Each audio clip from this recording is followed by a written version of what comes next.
I'm Randy Watson. This is my wife, Julie. We've been married almost 19 years. We have 3 kids, Lindsay, who's now 15, Melissa, 13, and Mark, who is 6. I work at P&G, and a very global company, and my job's always been very international. P&G asked us, would you go to China to lead some work in our technical center there? We were there for a year, had lived in China for a year. I'd been working with this particular woman in the orphanages, and she called me one day out of the blue and just said, "Are you still interested? You've mentioned you'd like to foster."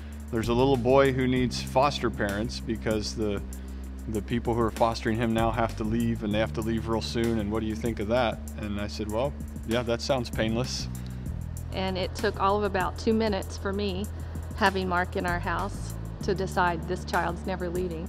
It's fascinating to look back and to look at it backwards and to see everything line up just perfectly. While we were here in Cincinnati, if somebody had said, hey, how about moving to China? How about working in some orphanages? And how about coming home with an extra kid? We would have just laughed and said, forget it, there's no way, because our faith wasn't big enough. God doesn't call us to do the whole thing all at once, and for that we're very grateful.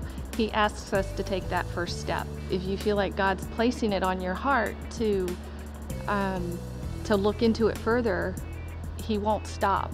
He'll keep putting things up in your way until you take that one first step to be obedient to Him. I don't feel called to adopt. Our house was often chaotic in the mornings, and in my journal I even specifically referenced, geez, we can't even get 2 kids ready for church in the mornings without wailing and gnashing of teeth. Why would I add an infant into this? Yeah, things are still often chaotic on a Sunday morning, but no worse than they were before. The 2 things I would say is, one, I would encourage everybody to be involved with orphans one way or another, whether it's with adoption, whether it's with fostering, whether it's with sending money somewhere.